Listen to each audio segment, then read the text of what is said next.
S'il faut être honnête, à ce moment-là, je ne me suis pas projetée dans l'écriture des livres. À ce moment-là, j'étais plutôt dans un processus de « je veux retrouver ma joie ».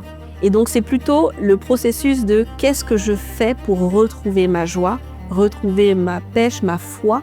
C'est plutôt ce processus-là qui, en fait, quand j'en suis sortie, j'ai réalisé, parce que quelqu'un m'a permis de réaliser que « mais en fait, tu as tout ce qu'il faut pour écrire maintenant tes livres ». Le bambou, il met des années avant de sortir et de prendre de la hauteur. Et que pendant toute cette période, on a l'impression que rien ne se passe. Mais c'est faux. En fait, il prend ses racines, il prend ses fondements. Mais dès qu'il sort, il a dit, il y a une rapidité, il pousse à une hauteur, c'est juste magnifique. Et quand je lisais ça, c'est comme si j'entendais la voix de Dieu qui me disait, c'est exactement comme ça que sera ta vie. Elle est consultante pour le Fonds mondial pour la lutte contre la tuberculose, le VIH et la malaria. Elle a écrit 2 livres, dont un qui s'appelle Graines de vie. Elle est coach et elle est aussi maman de 4 garçons. Comment elle transmet son expérience à travers ses livres et ses missions? Quel est son rôle au sein du Fonds mondial? Elle va nous donner des conseils très pratiques pour gérer sa vie perso et sa vie pro. Elle nous dit tout dans cet épisode et reste bien jusqu'à la fin pour les 3 instants signature. N'hésite pas à t'abonner pour ne rien rater des prochains épisodes. Écouter des parcours inspirants, c'est apprendre autrement. Alors laissez-vous inspirer. Bonjour Lorraine. Bonjour Agnès. Je suis super contente d'être avec toi aujourd'hui. Tu nous reçois à Grand-Lancy, chez toi. Oui. Merci beaucoup. Ça fait un plaisir. Et je ne vais pas te demander de te présenter. C'est moi qui vais le faire, ok? Et j'aime bien démarrer par une petite citation. Là où est ta blessure, se trouve aussi ta lumière. Donc c'est une citation de Rumi, qui est théologien et philosophe, et je trouve que ça illustre à merveille ton parcours. Chaque étape de ta vie, chaque épreuve, tu les as transformées en force, en sens et en lumière. Né au Cameroun, arrivé en Suisse à l'âge de 3 ans, tu as grandi entre 2 cultures, 2 mondes, que tu as su réunir avec grâce. Tu as trouvé ta voie dans des missions porteuses d'impact. Aujourd'hui, tu occupes un rôle clé au Fonds mondial pour la lutte contre la tuberculose, le VIH et la malaria, où tu t'investis dans des projets qui changent réellement des vies. Mais ton engagement ne s'arrête pas là. Tu es aussi coach, entrepreneur et auteur de 2 livres. Oui. Et maman de 4 beaux garçons. Yes. Effectivement. Entre foi, résilience et ambition, tu montres qu'on peut tout concilier quand on avance avec conviction et amour. Chers auditeurs, préparez-vous à prendre de la hauteur. Cet épisode sera aussi puissant qu'inspirant. Lorraine, bienvenue dans Parcours Inspirant. Waouh, en tout cas, franchement, c'est une belle introduction. J'ai failli dire tout ça, c'est moi. Absolument. Mais en tout cas, oui, je crois qu'on va prendre de la hauteur et je me réjouis de ce moment. Merci.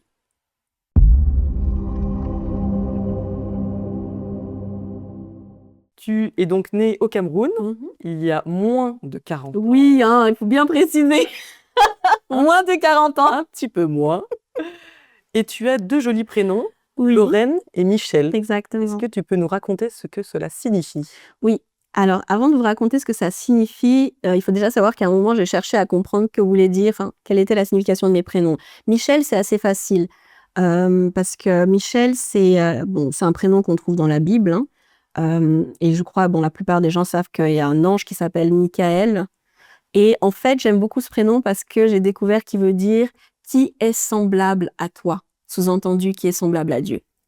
Et le deuxième prénom, celui-là, j'ai eu un peu plus de peine à comprendre sa signification parce que, j'ai pas trouvé tout de suite. Et un jour, en cherchant, je me rappelle même plus dans quelles conditions, mais j'ai compris qu'en fait, ça voulait dire « couronné de laurier ». Et je me suis dit « ah tiens, ça me correspond bien ».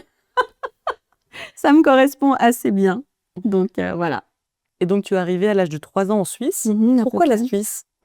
Je ne sais pas. Il faudrait demander à ma maman. Je pense que c'est parce qu'elle avait tout simplement une opportunité d'être ici, j'imagine. Donc, sincèrement, ça, j'ai pas cherché à savoir pourquoi la Suisse. C'est vraiment parce que je suis venue avec ma maman, tout simplement. Ok.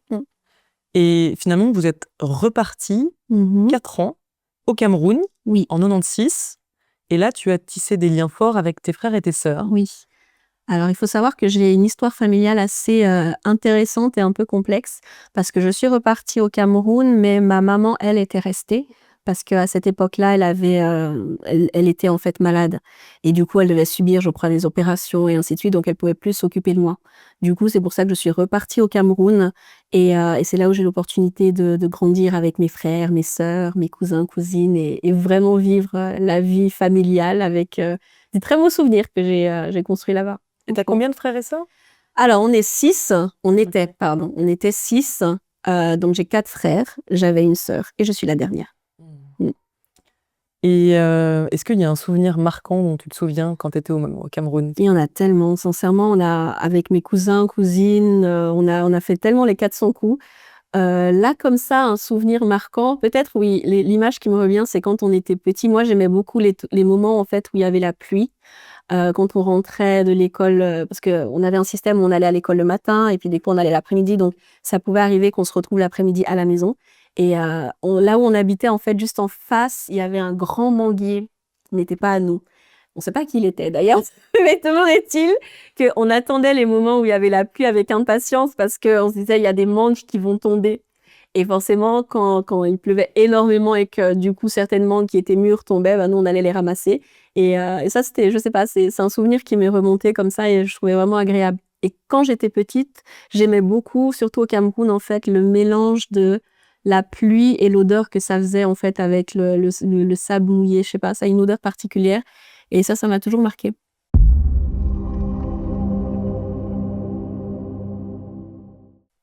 En 2000, tu reviens. C'est là où on s'est rencontrés, donc on se connaît depuis... Pas mal de temps, mal de presque temps. 40 ans, non? Non, mais Non, je sais, ça fait mal taquiner. Voilà. raconter combien, mais effectivement, on s'est connus toute petite. Ouais. Et j'aimerais que tu nous racontes à peu près quel enfant tu étais autour de l'âge des 10 ans. 10 ans. Alors, j'ai toujours été, enfin je crois, il faudrait peut-être demander à mes parents si c'est vrai ce que je vais dire, mais j'ai toujours été une enfant très studieuse. Ça, je pense que c'est vrai. J'ai toujours été j'ai été très studieuse. J'ai toujours été assez double face. Qu'est-ce que ça veut dire double face? C'est que j'ai un côté qui pourrait paraître réservé, timide, mais j'ai aussi un grand côté où je suis très enjouée, explosive. Et quand on me connaît pas, justement, on est assez surpris de découvrir ce côté-là de moi. Assez autoritaire aussi. Mais ça, il faut bien me connaître pour le voir. Du coup, comme enfant, je dirais, voilà, une enfant sage, mais en même temps qu'il faut quand même avoir à l'œil. Voilà, je pense que ça me résume. Et avant qu'on attaque la partie de tes études, malheureusement en 2002, il y a le décès de ta sœur. Oui. Est-ce que tu peux nous raconter comment tu as vécu cela? Pour moi, ça a été le moment le plus difficile de ma vie. Je sais que ça peut paraître bizarre de se dire que la perte d'un être cher, c'est peut-être le moment le plus difficile, mais pour moi, oui. Parce que c'est la première fois que j'étais confrontée à la perte d'un être cher. Et du coup, c'est la première fois où j'ai commencé en fait à avoir des questions existentielles. Jusque-là, pour moi, la vie, enfin voilà, ça fait partie. Tu vis, tu t'amuses, tu réfléchis pas vraiment à ce qu'il y a un après. Tu n'as aucune forme d'inquiétude. Et là, c'était la première fois où je me suis dit waouh, qu'est-ce qui se passe après? Et c'est à ces moments-là aussi où j'ai commencé à avoir, je pense, mes premières crises d'angoisse aussi. Parce que je me rappelle un soir, je me suis réveillée en pleine nuit, j'étais là, mais en fait, dans ma tête, c'est comme si je me dis, mais en fait, après, c'est le néant.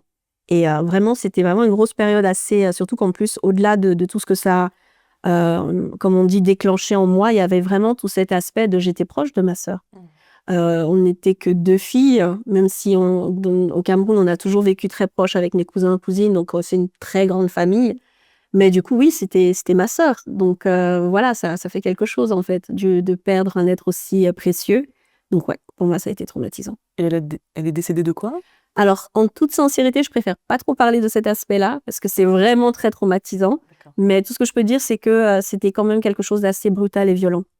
Et c'est aussi ça, je pense, qui n'a pas aidé, c'est que du jour au lendemain, c'est clair que la mort ne prévient pas forcément, Mais je veux dire, quand c'est par exemple une personne qui est malade, tu t'y attends. Mais quand c'est des accidents, quand c'est des choses en fait assez violentes, c'est difficile. Et tu évoquais que ta foi avait été ravivée lors de cet événement. Oui. Qu'est-ce que tu entends? En fait, je pense qu'elle a, au-delà même de raviver, elle est vraiment née à ce moment-là. Parce que c'est vrai que je viens d'une famille chrétienne, mais jusque-là, j'allais à l'église parce que mes parents allaient à l'église. Et encore que même, j'avoue, mes parents, ils me forçaient même pas forcément à aller à l'église tout le temps. On avait les grandes fêtes, voilà. Mais donc, j'ai vécu dans un milieu chrétien. Mais pour moi, je me suis jamais vraiment interrogée de savoir est-ce que je crois en Dieu, est-ce que j'aime Dieu. Enfin, c'est pas vraiment des questions que j'avais. Quand j'ai perdu ma sœur et que j'ai commencé à avoir ces crises de panique, je me rappelle quand on m'a annoncé son décès, mais je les sentais comme si j'allais m'effondrer, tu sais, comme quelqu'un qui est sur le point de se noyer, submergé par tant d'émotions. Et sincèrement, je savais pas comment j'allais m'en sortir. C'était trop d'un coup, tu vois. Et à ce moment-là, j'ai entendu une voix qui m'a juste dit « T'inquiète pas, ça va aller ». Et c'est comme si instantanément, j'ai senti une paix en moi, mais vraiment instantanément. Et bizarrement, c'est à partir de ce moment-là, je me rappelle un jour, ma mère est venue quelque temps après, elle est venue me demander si je voulais aller à l'église. Et là, j'ai dit oui. Et à partir de ce moment-là, pour moi, ma foi a commencé, pour de vrai. Okay. Et c'était plus lié à mes parents, mais c'était vraiment à une rencontre personnelle.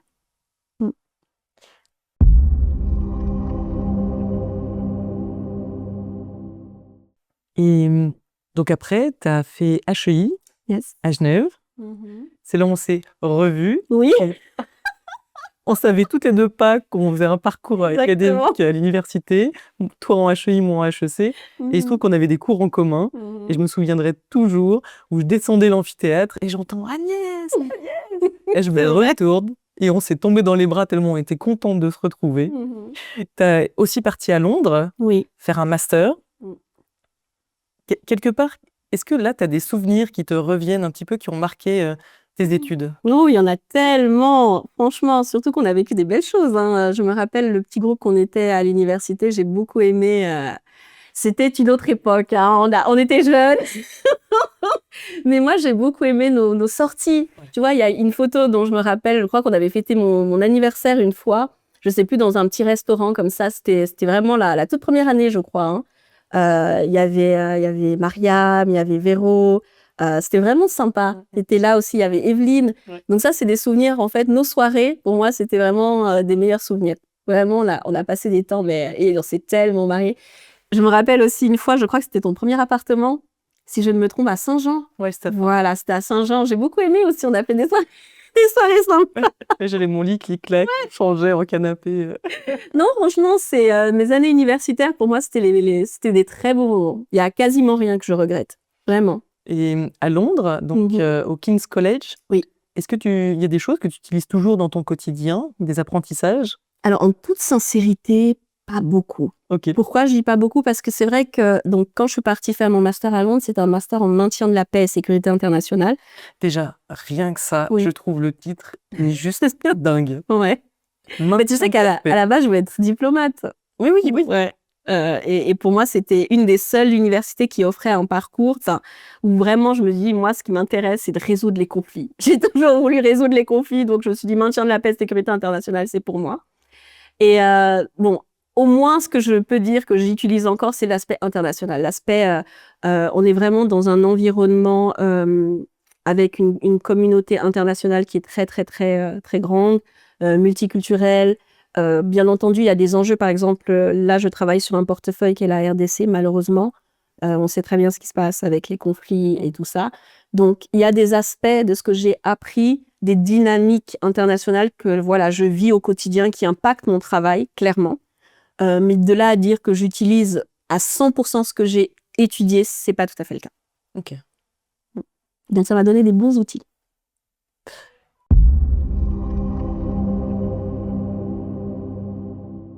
Et est-ce que j'aimerais qu'on parle un petit peu de la rencontre de ta vie?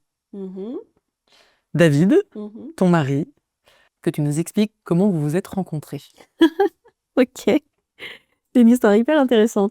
Alors, comment on s'est rencontrés? On s'est rencontrés, on était tous les deux encore étudiants.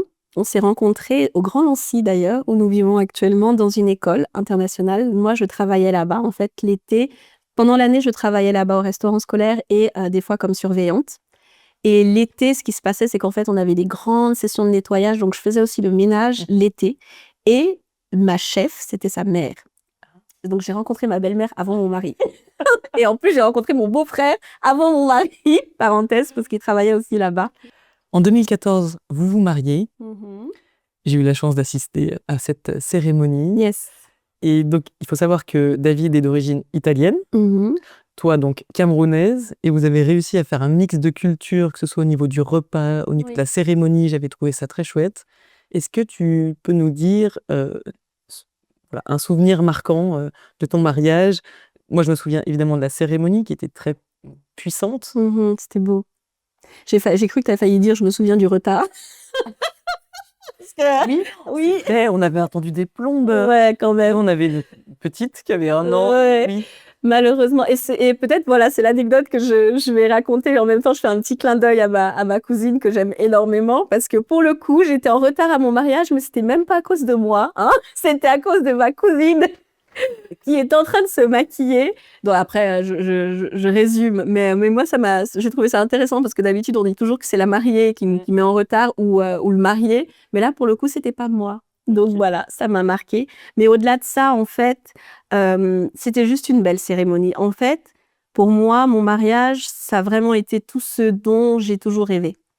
Et vraiment, ce jour-là, ça nous correspondait. Ça ressemblait à David et à moi, vraiment.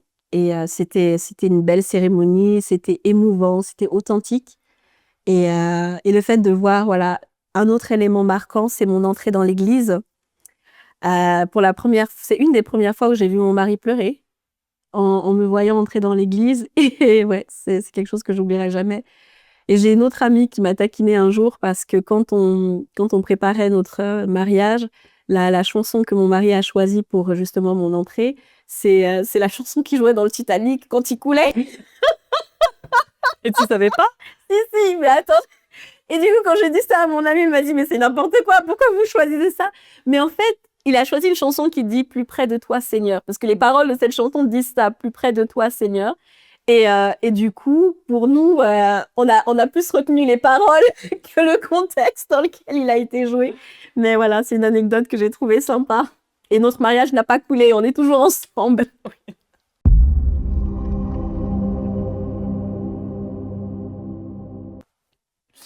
Vous avez eu 4 garçons. Oui. J'aimerais que tu nous parles de ton premier boy, Samuel. Tu évoques que c'est une prise de conscience nouvelle. Oui, clairement. Est-ce que tu peux nous dire pourquoi? Waouh. Alors, forcément, le premier enfant, tout est nouveau. Déjà, la grossesse, c'était un moment... j'ai eu une très belle grossesse, tout s'est très bien passé. Physiquement, voilà, ça s'est vraiment très bien passé. Et il y avait cette insouciance de se dire, on était juste excités, mon mari et moi, de voilà, on va avoir un enfant. Mais je me rappellerai toute ma vie, quand j'ai accouché, déjà l'accouchement était tellement long, c'était long. C'était long. Franchement, Et rien que ça a été aussi un peu traumatisant en soi, l'accouchement. Mais la première nuit que j'ai passée avec lui, il était à côté de moi, dans son berceau. Je l'ai regardé et je me suis dit, mince, c'est pour de vrai. Et c'est là où ça a été la première prise de conscience parce que je me suis dit, en fait, il y a un être qui est tu es responsable de quelqu'un d'autre. Et il dépend entièrement de toi et de ton mari. Et franchement, pour moi, paradoxalement, c'est aussi à cet instant que j'ai compris que pour moi, cet enfant ne m'appartient pas. Je ne sais pas comment exprimer ça autrement que ce que je suis en train de dire. Hein. J'ai compris qu'il a une destinée à part entière, il aura une vie à part entière et qu'en fait, je ne suis là que pour l'aider à aller sur le chemin de sa propre vie. Et c'est comme si instantanément, j'avais conscience d'une responsabilité, mais j'avais aussi en même temps instantanément conscience que je devais me détacher de cet enfant. Parce qu'en fait, ouais, je l'aime certes, mais je dois comprendre qu'un jour, il partira. Et c'est venu vraiment instantanément, à ce moment-là, dans cette chambre d'hôpital. D'accord. Donc, ouais, prise de conscience. Ensuite, donc tu as eu, je sais plus comment il s'appelle. Timothée. Oui, comme elle. Ensuite, donc tu as eu Timothée et Logan. Oui. Et à l'arrivée de Logan, tu as évoqué que c'était une de tes plus grandes leçons de vie. Pourquoi? Il y en a Il y a tellement de raisons pourquoi ça a été une grande leçon de vie. Déjà parce que la première leçon, dans la vie, c'est bizarre ce que je vais dire, mais tu ne planifies rien.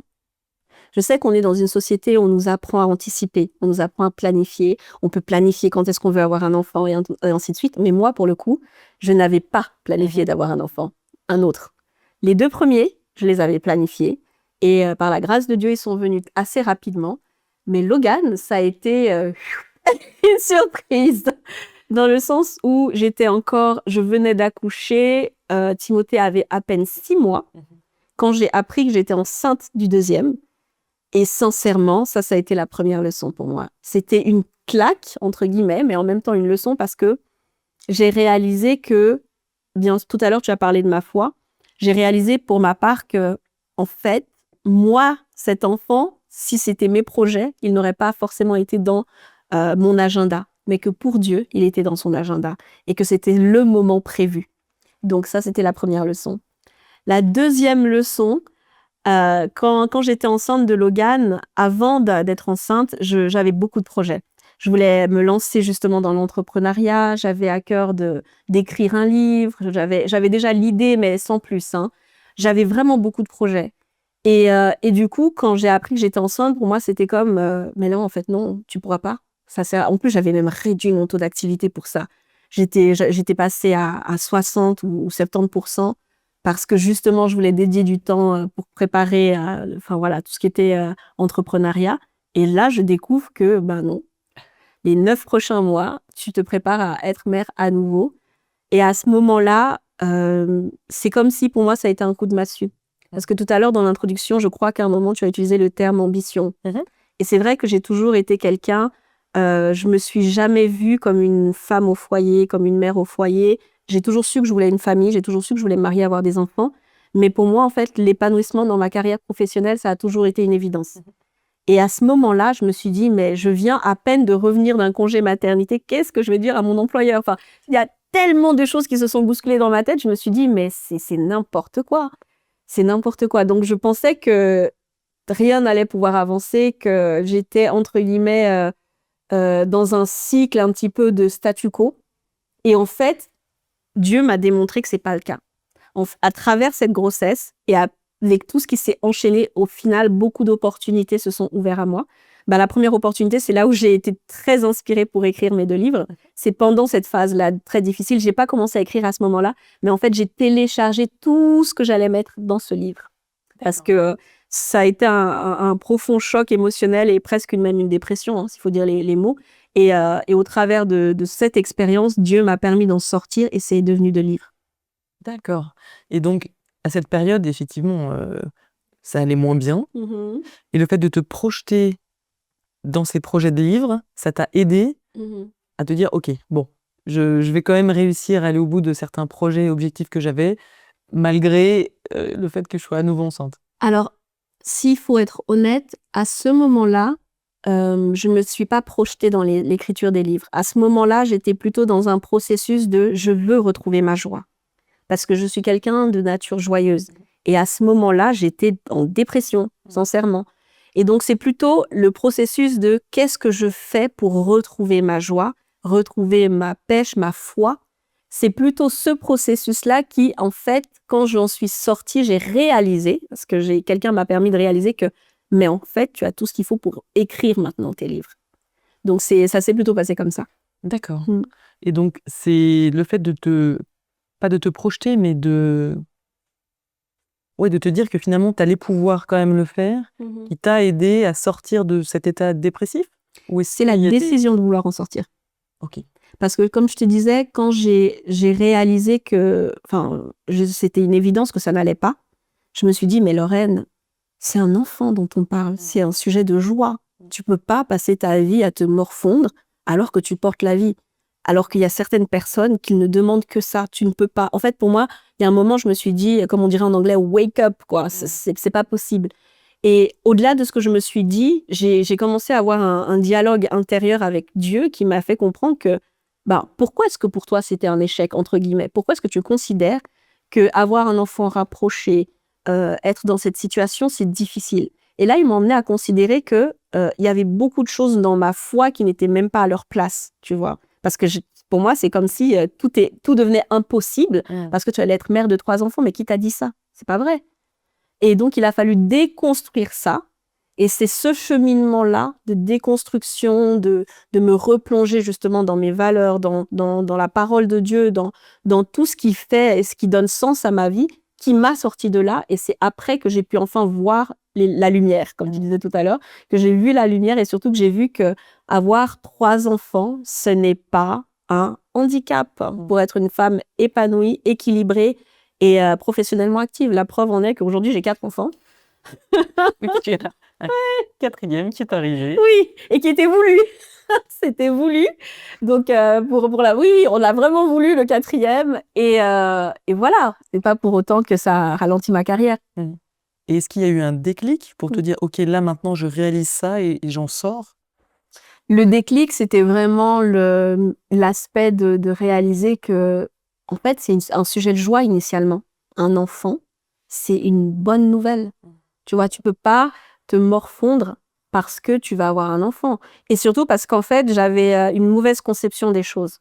J'étais persuadée à ce moment-là que tous mes rêves, toutes les ambitions que j'avais, tous les projets que j'avais étaient obligés de s'arrêter. C'est faux.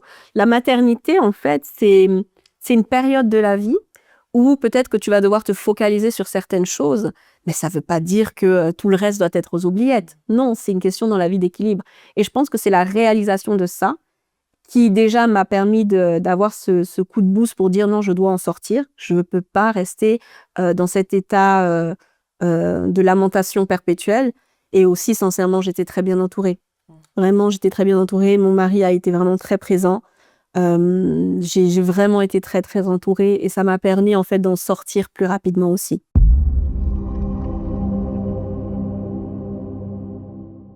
Eh bien, écoute, je te propose qu'on attaque le jeu de l'entracte. D'accord. Le principe est simple. Mon invité va piocher 5 cartes.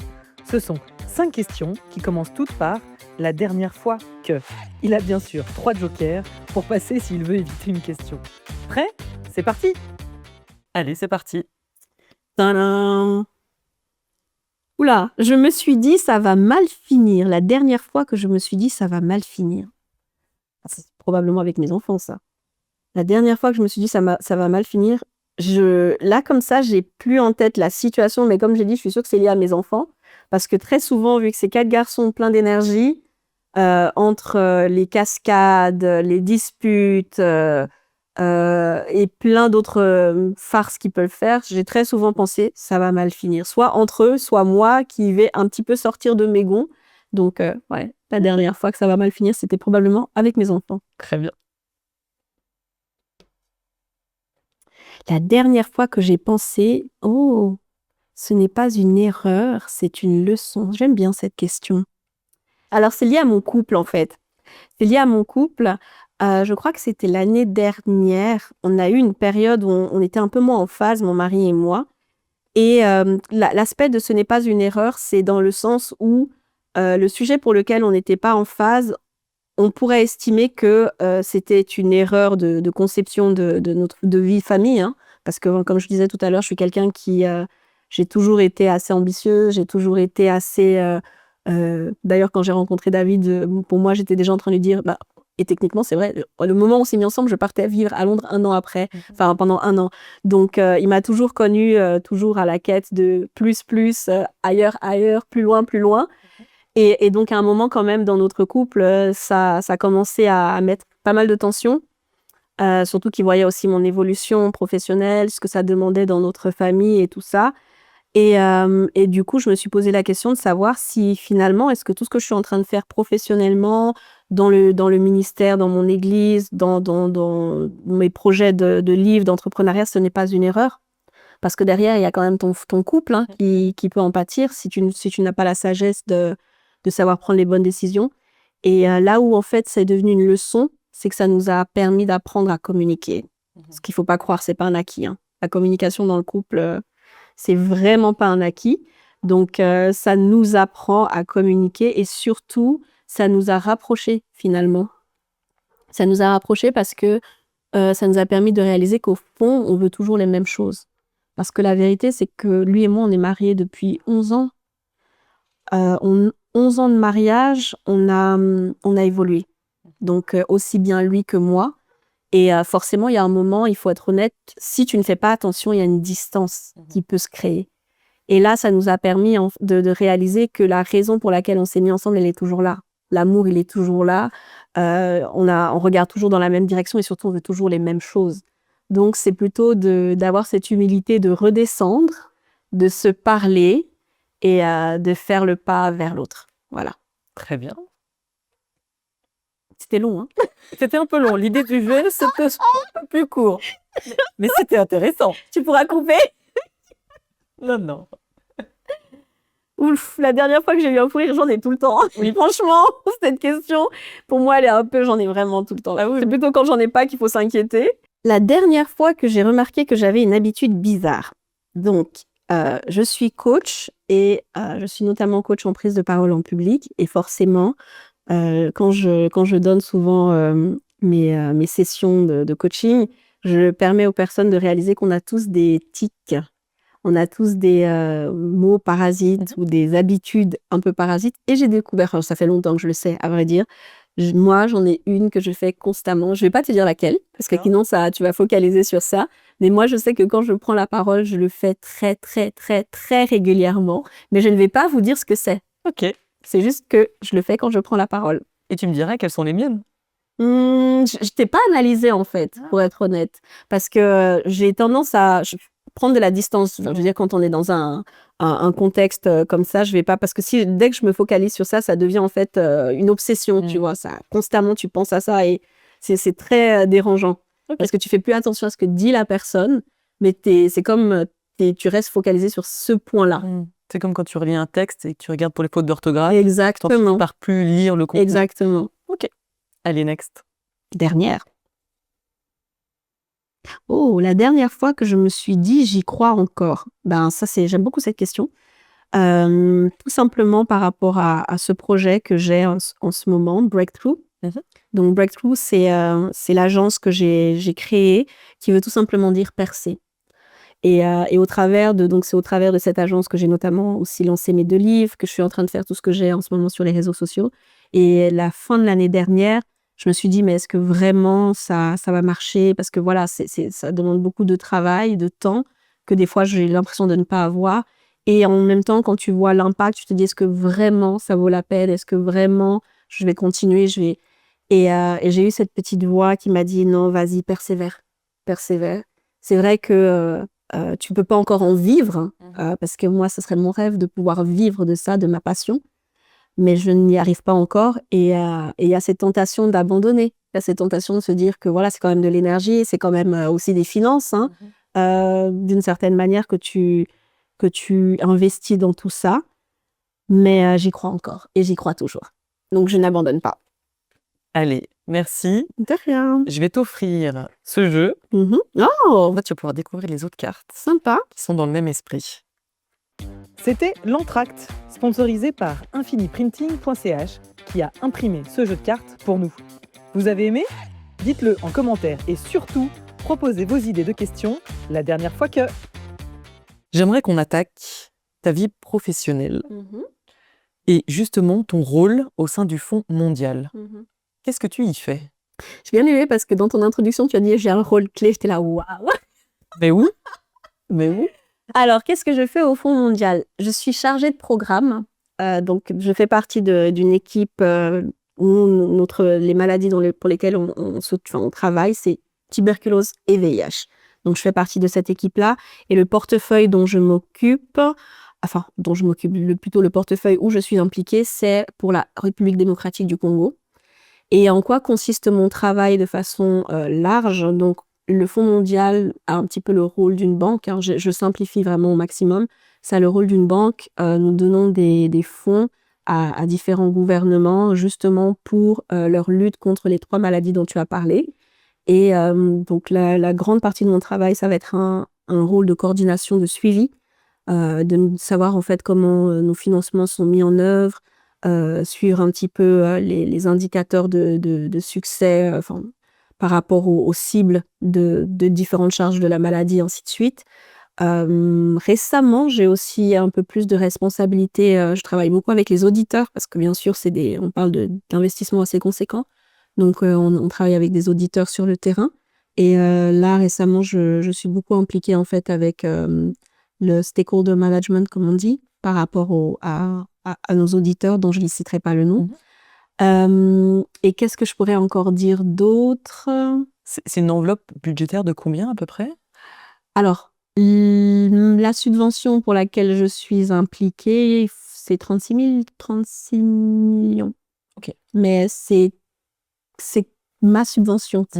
Mais on a plusieurs subventions en fait dans le portefeuille. D'accord. Donc c'est pour te donner un peu un aperçu de quoi on parle. Est-ce que tu as un exemple concret d'application de cet argent? Alors, je vais peut-être vous partager une expérience que moi j'ai vécue quand je suis allée au Congo 2 ans. C'est il y a 2 ans. C'est la première fois en fait que je rencontrais des bénéficiaires de nos programmes. Donc c'était des personnes transgenres, c'était des personnes qu'on appelle les populations clés, qui étaient venues faire un peu un plaidoyer de comment les financements qu'on fait sont utilisés. Et du coup, en discutant en fait avec ces personnes-là, bon, en plus elles parlaient en lingala, donc j'ai pas forcément tout compris, mais il y avait quelqu'un qui traduisait. Mais c'est là où j'ai pu voir en fait comment sur le terrain, ce qu'on fait a de l'importance pour leur vie en tout cas, pour leurs droits. Et au-delà de ça, en fait, parce que derrière, au-delà de l'aspect des droits, c'est qu'ils n'ont pas droit à la santé en raison de leur statut. C'est plutôt, pour faire simple, hein. Donc, de réaliser comment le Fonds mondial contribue à permettre à ce que la santé soit un droit respecté et universel, ça, je trouve que c'est très important. Après, il faut savoir, et je tiens à le préciser, moi, initialement, je suis pas du domaine de la santé publique, comme on l'a dit un peu par rapport à mon parcours académique. Et ça a été une des expériences que moi, j'ai trouvé très intéressante. Mes collègues ont fait beaucoup d'autres choses parce que moi, j'ai pas forcément tout vu. Aussi, une fois, on a visité un centre de santé. Et on a visité un centre de santé où on était dans le cas de recherche active de la tuberculose. Donc, on voyait en fait tout le parcours qui est fait pour s'assurer qu'une personne, qu'on puisse la tester et surtout diagnostiquer des cas de tuberculose. Parce que des fois, les symptômes de la tuberculose vont pas forcément tout de suite apparaître comme une évidence. Donc, ça peut être des symptômes comme, je sais pas, de la fièvre ou ainsi de suite. Donc, il y a tout un parcours, en fait, dans certains centres de santé qui sont mis en place dans le but de détecter, de permettre à une personne, après tout ce parcours de check, si je peux dire ça, de détecter si oui ou non la personne a la tuberculose et pas juste de se dire que c'est une fièvre et c'est tout. Donc, c'était très intéressant de faire ce parcours-là, d'entendre, en fait, les médecins en parler, les personnels de santé, de voir le matériel, de voir les équipements, parce que on achète aussi des équipements, enfin du moins on contribue les fonds qu'on donne contribuent à acheter des équipements et de voir les équipements qui sont utilisés pour faire les tests, ainsi de suite, c'était très intéressant. Et ça, c'est concret.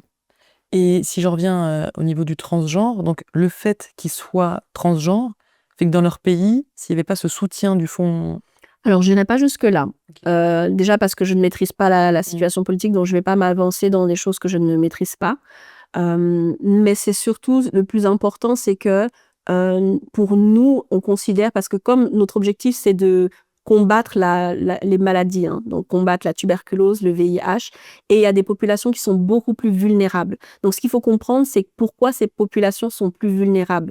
Et le fait, justement, que à cause d'une stigmatisation quelconque, on peut te refuser l'accès, ou des fois, en fait, on te refuse pas forcément, mais c'est toi qui, parce que tu te dis, en fait, je suis mal perçue dans la société, donc je vais pas aller dans un centre de santé, parce que tout de suite, on va se dire que si j'ai le sida, c'est forcément à cause du type de vie que je mène, tu vois. C'est plutôt ça, en fait, qu'il faut comprendre. Donc, ces populations sont vulnérables. Les enfants aussi sont le type de population que nous, on appelle les populations vulnérables. Et au travers des financements qu'on peut donner, il y a une partie de ça qui va aider à faire en sorte que ces populations vulnérables puissent avoir une attention particulière, tu vois. Et j'insiste, nous, on ne prend jamais la place du gouvernement. On n'est pas là pour réfléchir à la place du gouvernement. C'est eux qui font leur programme, c'est eux qui font leur planification. Nous, on va juste être là pour s'assurer que les fonds sont utilisés comme il se doit sur la base de l'accord initial qui a été prévu, tu vois. Mais on est vraiment là pour soutenir ce que fait le gouvernement. Et ça, c'est très important de le savoir. Ok. Et vous avez des mesures concrètes pour voir comment un franc dépensé ou un franc subventionné, un franc envoyé dans ces pays, comment il est utilisé? Oui, bien sûr, parce que quand on parle de financement aussi conséquent, tu peux être sûr qu'il y a pas mal de systèmes mis en place déjà. C'est pour ça que je te parlais tout à l'heure du travail avec des auditeurs. Parce que travailler avec des auditeurs, ça nous permet de suivre en fait nos financements. Ils vont vérifier si les sommes qu'on envoie sont utilisées à bon escient. Donc eux, ils sont sur place. Hein. Nous, le Fonds mondial n'a pas pour vocation de travailler dans les pays qu'on finance. Ça n'existe pas.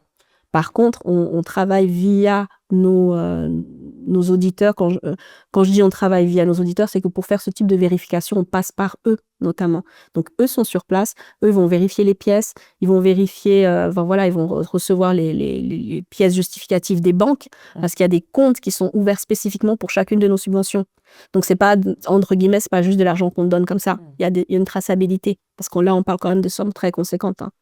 Donc oui, voilà un peu ce que je peux dire.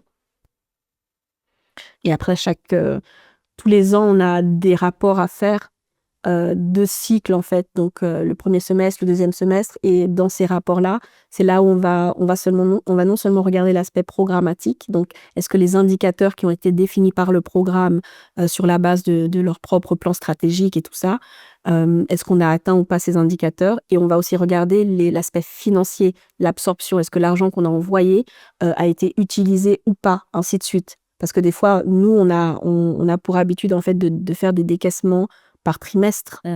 Mais ça ne veut pas forcément dire que l'argent va être dépensé tous les trimestres. Je ne sais pas comment. Okay. Parce que ça dépend. Il y a aussi des fois des éléments structurels qui font que pour X ou Y raison, soit on ne va pas forcément décaisser tous les trimestres ou que l'argent ne va pas être utilisé tous les trimestres. Donc, on doit avoir un peu une visibilité sur tout ça.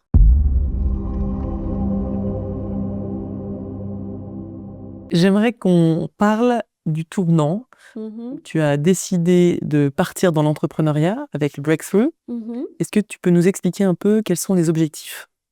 Alors, le tournant, c'était un peu cette prise de conscience suite à mon accouchement, Logan, ce processus de guérison intérieure. J'aime bien ce terme, de guérison intérieure. Et quelqu'un m'a permis de prendre conscience que tout ce que tu as vécu, c'est pas juste pour toi.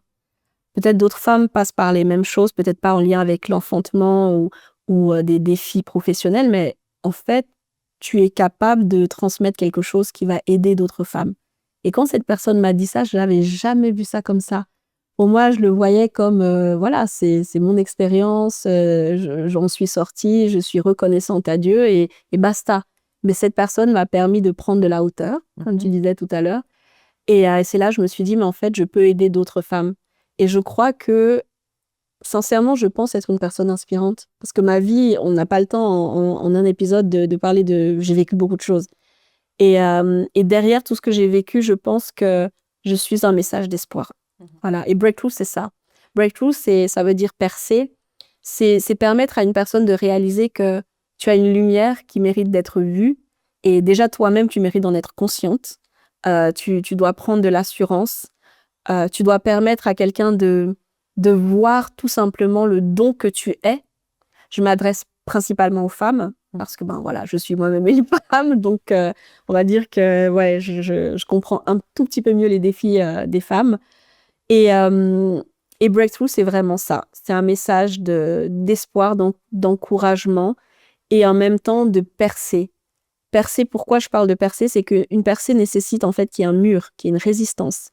Et c'est de se dire que cette résistance ne va pas m'empêcher d'avancer, ça ne va pas m'empêcher de me réaliser, ça ne va pas m'empêcher de vivre une forme de succès.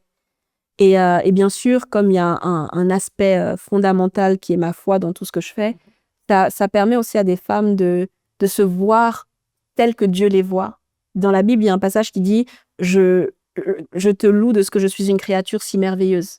Et je crois que chaque femme est une créature merveilleuse. Et des fois, les blessures de la vie, les conditions dans lesquelles on est passé, on oublie en fait qu'on a un éclat. Et breakthrough, ça permet à une personne de réaliser l'éclat qu'elle a en elle et tout simplement des fois d'oser. Par exemple, j'ai une de mes amies que j'ai coachée qui a beaucoup en elle de projets, mais qui n'a pas forcément osé se lancer parce qu'elle a toujours été un peu, en anglais, on parle de la rat race, tu sais, métro, boulot, dodo. Et du coup, pour elle, c'était non, travail, il faut que je fasse ci, il faut que je m'accomplisse. Mais la vérité, c'est que ça l'épanouit pas. Et en fait, au travers du coaching qu'on a fait, elle a juste réalisé qu'il y a plus que ce que je vis, en fait. Et surtout que la vérité, c'est que c'était un cri de son cœur. Et quand on a fait cet accompagnement, de la voir reparler d'un projet qui lui tenait à cœur, parce qu'elle avait envie de se lancer dans un autre projet un peu d'éducation, parce qu'elle disait que elle, ce qui l'a marqué, c'est elle dit, on t'apprend pas la vie, l'école ne t'apprend pas l'école de la vie. Et elle s'est dit, ben moi, j'aimerais me lancer dans quelque chose de similaire, faire une école ou une formation qui t'équipe pour la vie. Et j'ai trouvé que c'était un super beau projet. C'était tellement enfoui en elle, par tout le reste, qu'au travers de notre accompagnement, de notre coaching, ben en fait, ce projet est ressorti et elle est gentiment en train de vouloir se lancer. Et tu as des outils concrets à utiliser? Alors, des outils concrets, étant donné que la plupart du temps, c'est vraiment de l'auto-formation, hein. Quand je dis auto-formation, c'est que je crois que j'ai un don, sincèrement. Un don déjà d'écoute, parce que ça commence par l'écoute, plus qu'autre chose. Et pour moi, c'est le premier outil. Bizarrement, le premier outil, c'est l'écoute. Une écoute attentive et permettre de déceler même ce qui n'est pas dit. Parce que très souvent, on parle énormément, mais il y a beaucoup du non-verbal et il y a beaucoup de choses qu'on ne dit pas, mais qui pourtant transparaissent. Donc ça va être mon premier outil, l'écoute. Parce que je suis vraiment très à l'écoute de mes clientes.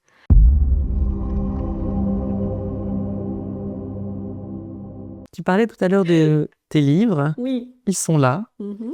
Graines de vie et graines de méditation. Yes. J'ai bien sûr eu le livre au moment où tu l'as sorti. Pour moi, c'était important de lire ce que tu avais écrit. Oui. Il y a à l'intérieur une histoire que j'utilise quasiment tous les jours avec mon fils, Ethan. Comme tu le sais, il a certains troubles neurologiques, donc en termes d'apprentissage, c'est pas toujours évident. Et il y a une image que j'aime beaucoup, c'est l'image du bambou japonais. Est-ce que tu peux nous la raconter? Oui, je peux vous la raconter. Et déjà, parce qu'il faut être transparent dans la vie, cette image n'est pas la mienne. C'est l'image, en fait, qu'avait donnée un pasteur qui s'appelle Éric Sellerier. Et justement, c'était dans la phase de ma vie où j'avais l'impression que rien n'allait. J'avais vraiment l'impression que quand je regardais, justement, quand je vous regardais vous, mais on a fait l'université ensemble, je vous voyais vous épanouir dans votre travail, je vous voyais, je me disais, mais moi, franchement, voilà, j'ai fait des grandes écoles, j'ai plus ou moins un bon parcours scolaire, mais j'ai pas l'impression que ma vie, elle est palpitante, quoi. Tu vois, quand je te voyais, toi, avec tout ce que tu vivais, Mariam, j'étais là, mais j'ai raté ma vie. Non, mais sincèrement, c'est le type de pensée que je pouvais avoir. Et du coup, un jour, je suis tombée à l'époque, il avait en fait des pensées qu'il envoyait, en fait, ça s'appelait Un miracle chaque jour. Et un jour, j'ai parcouru donc un miracle chaque jour et il a utilisé l'image du bambou. Et il disait que le bambou, il met des années avant de sortir et de prendre de la hauteur. Et que pendant toute cette période, on a l'impression que rien ne se passe. Mais c'est faux. En fait, il prend ses racines, il prend ses fondements, mais dès qu'il sort, il a dit, il y a une rapidité, il pousse à une hauteur, c'est juste magnifique. Et quand je lisais ça, c'est comme si j'entendais la voix de Dieu qui me disait, c'est exactement comme ça que sera ta vie. Tu as l'impression qu'il n'y a rien qui se passe. Tu as l'impression que tu stagnes. Mais en fait, tu es en train d'être préparé, tu es en train d'être fondé, tu es en train d'être enraciné. Mais dès que ça va commencer à sortir, ça va juste être, voilà. Parce que ce que je dis beaucoup à mon fils, et ce que j'avais lu, c'est qu'en moyenne, pendant 7 ans, il ne se passe rien. 7 ans. Non, mais c'est long, c'est très long. Et après, il peut pousser jusqu'à 1 mètre par jour.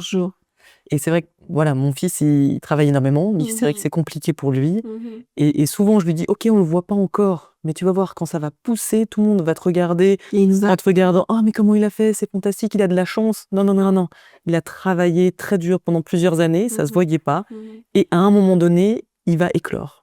J'avais beaucoup aimé, et j'aimerais que tu nous dises un petit peu ce processus d'écriture, comment il se passe chez toi?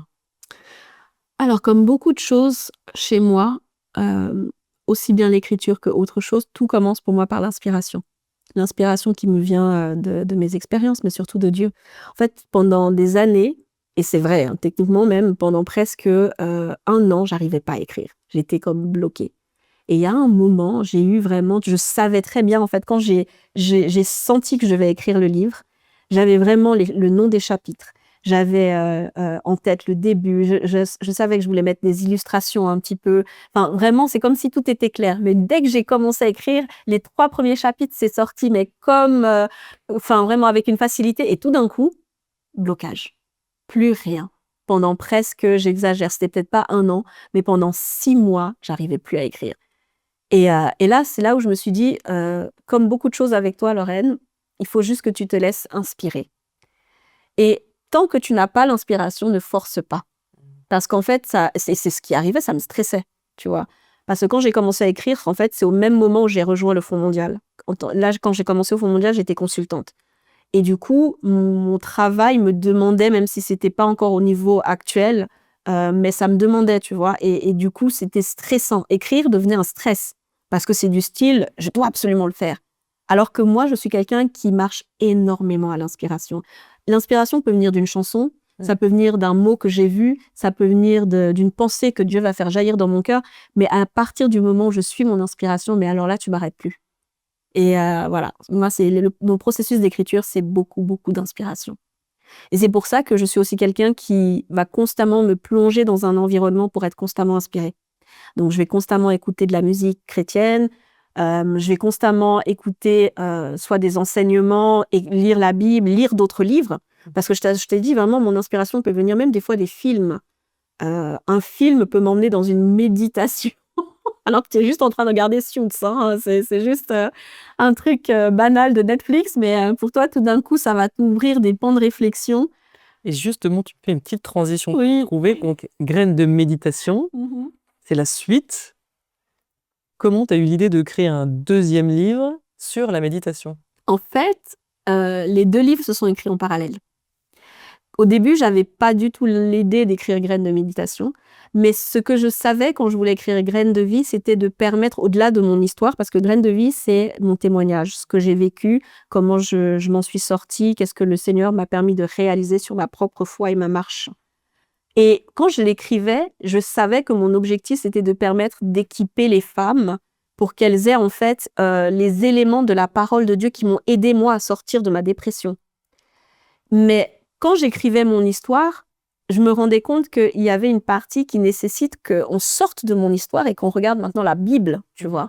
Et c'est là où je me suis dit, enfin, c'est même pas que je me suis dit, pour être honnête, c'est là où, dans mes méditations, mes temps de conversation avec Dieu, c'est là où j'ai réalisé qu'en fait, j'étais en train d'écrire 2 livres qui étaient complémentaires, mais qui pouvaient se lire l'un sans l'autre. Et c'est comme ça que Graines de méditation est née. Mais ils se sont vraiment écrits en fait en parallèle.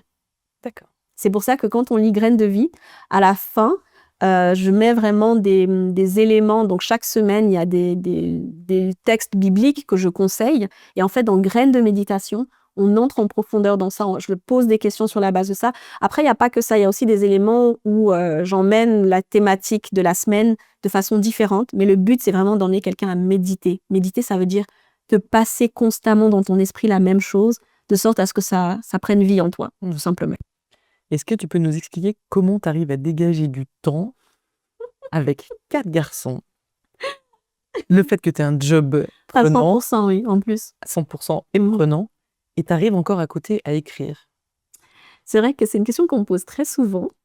Et très souvent, je me sens toujours embarrassée de ma réponse parce que j'ai toujours l'impression qu'elle est pas assez inspirée, mais malheureusement, enfin, c'est la vérité. C'est la grâce de Dieu. Je vais vraiment être honnête, c'est la grâce. Parce que je sais que ça existe, il y a des méthodologies. On va te dire, tu dois regarder ce qui est prioritaire dans ta journée, tu dois être déterminé à mettre du temps à part. Oui, tout ça, c'est la théorie. Et c'est vrai, hein. Mais la vérité, c'est que ton quotidien peut être chaotique. Ton quotidien, peut-être, il y a des moments où c'est pas prévu. Et moi, quand je dis que c'est la grâce, c'est que le fait que je marche beaucoup sur l'inspiration, c'est des fois, en fait, des convictions que je vais avoir intérieurement qui vont me dire, OK, là, maintenant, tu dois faire ça d'abord. Tu vois? C'est comme je vais me dire que je vais me focaliser. Voilà, merci. J'ai eu une expérience l'année dernière où, comme je travaille beaucoup, que ce soit au Fonds mondial, que ce soit en dehors avec mes sessions de coaching, à l'église où je suis aussi impliquée, et un moment où j'ai eu une pensée qui est montée dans mon esprit et je me suis dit, si tu fais pas attention, tu vas voir tes enfants, ils vont prendre un tournant que tu vas plus pouvoir maîtriser. Ouais. Et c'est là où je me suis dit, waouh, donc là, en ce moment, je dois les regarder différemment. Jusqu'ici, tout allait bien, tu vois, je me disais, ils s'en sortent très bien à l'école, ils s'entendent très bien entre eux, donc pour moi, limite, tu ne fais même pas attention, ça roule. Mais quand j'ai eu cette pensée, à un moment, j'ai commencé à focaliser mon attention sur eux pour me dire que non, là, c'est un tournant qu'ils vont passer, tu as intérêt à être beaucoup plus présente qu'avant. Et heureusement que j'ai suivi ça parce que mon papa est décédé il y a quelque temps et mon papa était vraiment très proche de mes fils. Et du coup, c'est lui qui, je suis désolée, je suis un peu dans l'émotion, c'est lui qui faisait les devoirs avec eux et ainsi de suite. Et du coup, heureusement, tu vois, que j'avais commencé à shifter et à refocaliser mon attention sur mes fils parce que le fait que mon père soit plus là, c'est comme en fait une barrière ou je sais pas, une personne qui était là pour eux dans certains moments clés de leur vie qui n'ont plus. Et du coup, le fait de m'être replongée dans ça, ça me permet, moi, en tant que mère, par la grâce de Dieu, cette période, ils l'ont bien passée, tu vois. Je vois, même si bien sûr, c'est clair que c'est très récent, donc ils pensent bien sûr à leur grand-père et tout, mais on aurait pu vivre ça de façon beaucoup plus différente, tu vois. Et donc, pourquoi je parle de cet exemple pour répondre à ta question? Comment je fais? C'est que je suis vraiment ce que Dieu me dit de faire au moment où il me dit de le faire. Donc, je suis à l'écoute, en fait, de ce qui se passe à l'intérieur de moi, tout simplement. C'est ça qui va déterminer réellement mes choix. Oui, on appelle ça aussi l'intuition. Exactement. C'est ça. Très bien. Écoute, on arrive à la fin de l'épisode.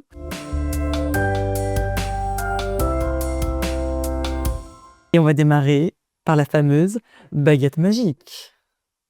Que voici. À partir de maintenant... Je retombe en enfance, tu vois. Ça me fait penser à Sailor Moon.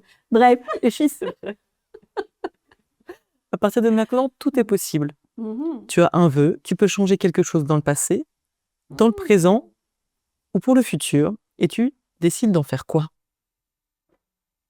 Alors, je veux rien changer du passé, parce que pour moi, le passé contribue à celle que je suis maintenant. Donc, je ne changerai rien du passé. Je vais faire de l'humour, tiens. C'est vraiment... ce que je changerais, à la limite, c'est ma condition physique. Ça, franchement, oui, je changerais donc le fait d'être beaucoup plus sportive, mieux manger, perdre du poids. Ça, franchement, avec une baguette magique, parce que le but, c'est de le faire instantanément, hein, on est d'accord, voilà. Ça, je le ferais. Pourquoi je choisis ça? Parce qu'en fait, je suis entrée dans une saison de ma vie où j'ai plus 20 ans. Et du coup, tu le sens. Ouais, tu le sens quand même. Et paradoxalement, je suis aussi dans une saison de ma vie où j'ai encore besoin de beaucoup plus d'énergie. Tu vois, avec tout ce que je suis en train de faire, je me rends compte que la condition physique, c'est capital. C'est vraiment capital. Parce qu'il y a des fois où je dors très peu, tu vois. Et c'est plus comme quand tu avais 20 ans, justement. Donc ça, oui, sincèrement, j'avoue, je changerais dans le présent cet élément-là. Très bien, merci. On va attaquer le deuxième instant signature. Et pour ça, j'ai la fameuse sonnette. Donc, c'est l'instant tac au tac. Une dizaine de questions. Et il faut y répondre rapidement. Il faut que je boive de l'eau. Alors, c'est parti. Est-ce que tu as un mantra ou une phrase un peu feel good que tu te répètes tous les jours? Tout est possible à celui qui croit. Si tu devais décrire ton parcours en un mot, ce serait lequel? Inspirant. En quelques mots, quelle est la leçon la plus importante que tu aies apprise dans ta vie? L'humilité. L'humilité. Quel est ton plus gros regret? J'en ai pas. Bien sûr, des regrets, on en a tous, mais le plus gros, comme je dis, en fait, je changerais pas le passé à cause de ça. Parce que ça a contribué à celle que je suis aujourd'hui, donc pas de regret. Quel est ton plus grand échec? Vous allez me penser que c'est stupide, mais ce que j'ai considéré le plus gros échec de ma vie, c'est que j'ai loupé mon permis, je l'ai pas eu du premier coup. C'était la première fois que je ratais quelque chose dans ma vie, c'est tout. Je m'en souviens. Ouais, oh, Oh, Agnès. non, mais tu me l'avais dit comme si c'était le drame. Je me suis dit, Ouais, ah, ouais, tu vas le refaire. Ça. Ouais, mais pour moi, c'était la première fois de ma vie où je loupais un truc, tu vois. C'était un échec. Quel a été ton plus grand coup de bol? Coup de bol. Hmm. Peut-être, on ne le sait pas, parce qu'en fait, tout à l'heure, tu as dit que j'ai 2 livres, et c'est vrai, mais j'ai collaboré pour un autre livre qui est professionnel cette fois. C'était sur une des résolutions du Conseil de sécurité des Nations Unies, la résolution 1325. Et j'ai contribué à écrire ce livre quand je travaillais en fait dans une ONG à l'époque qui s'appelait Femmes Africa Solidarité. Coup de bol parce qu'en fait, j'avais rien à faire là-dedans et je me suis retrouvée à faire un peu de l'édition, à faire des recherches et voilà. Et voilà, mon nom apparaît. Donc, coup de bol. Quelle est ta plus belle rencontre? Il y en a 2. Dieu, forcément, et mon mari. Quel conseil tu aurais aimé qu'on te donne quand tu étais petite? Ne tombe pas amoureuse de n'importe qui.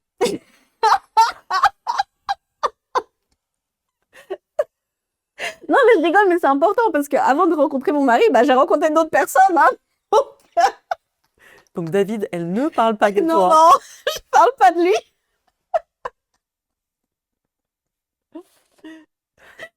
C'est sincère, hein, moi. Quel conseil tu donnerais à quelqu'un qui voudrait donner du sens à sa vie? Pour quelle raison?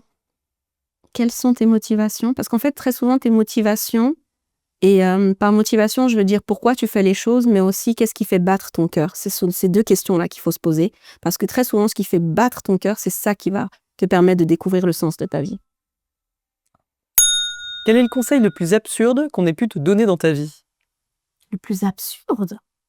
Oh oui, enfin, c'était pas vraiment un conseil, mais j'ai pas compris pourquoi la personne m'a dit ça. C'était au travail.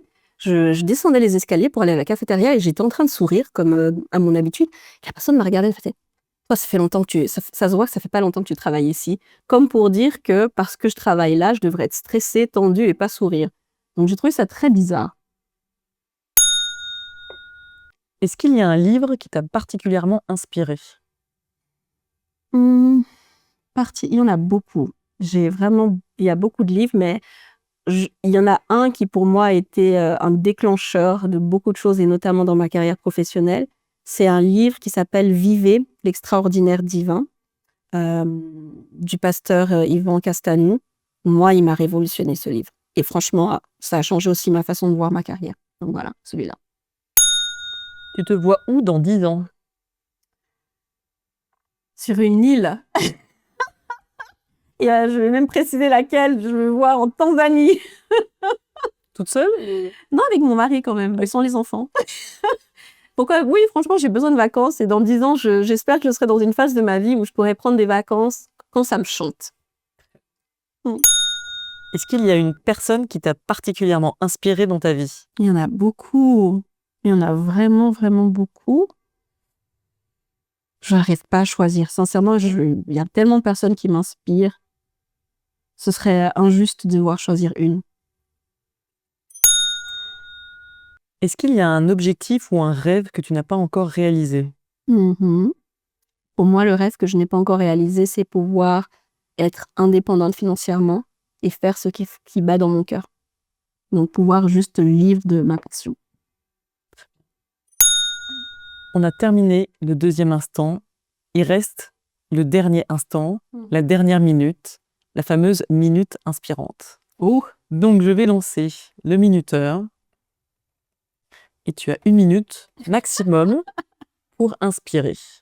C'est stressant, ça. Ouais. C'est parti? C'est parti, on va essayer. Tout à l'heure, tu as dit prenons de la hauteur. Donc, moi, j'ai vraiment envie de m'adresser aux femmes. Et je veux que chaque femme puisse réaliser le potentiel qu'elle en est. Au-delà de ce que tu fais, j'aimerais que tu te poses la question de savoir qui tu es. Parce que c'est ça qui va te donner en fait la capacité de prendre de la hauteur sur toi-même et de pouvoir voir ton environnement de façon différente. Chacun de tes défis, ce qu'on appelle des défis, finalement, ce sont des opportunités, je le crois. Et c'est pour ça qu'il faut pouvoir aller au fond de soi et réaliser qui on est. Quand j'ai fait cet exercice, moi, je me suis rendu compte que je suis quelqu'un qui aime briser les barrières, d'où percer. Je suis quelqu'un qui ne m'arrête pas à un non, mais qui essaye de comprendre qu'est-ce qui se cache derrière le non. Et je crois que chacune d'entre nous, on a ces secrets qui, des fois, ça vaut juste la peine de les découvrir pour, en fait, entrer dans une nouvelle saison de sa vie de femme. Donc voilà ma minute inspirante. Découvre-toi. Merci beaucoup, Lorraine. Merci d'avoir partagé ton histoire. J'invite nos auditeurs à réagir sur ton parcours, à nous poser des questions. Et je te remercie encore une fois. Ben, merci à toi, surtout, c'était sympa. En plus, je me suis bien amusée. Tu as fait ressortir mon côté... Si vous êtes encore avec moi, c'est que cet épisode vous a plu. Alors, avant qu'on se quitte, j'ai 2 petits services à vous demander. 1, abonnez-vous, ça m'aide énormément à pouvoir continuer cette aventure. 2, partagez cet épisode. Parlez-en autour de vous. Une histoire partagée, c'est une inspiration qui voyage. Merci beaucoup pour votre soutien et surtout, restez curieux car chaque parcours a une leçon à offrir. À très vite pour une nouvelle dose d'inspiration.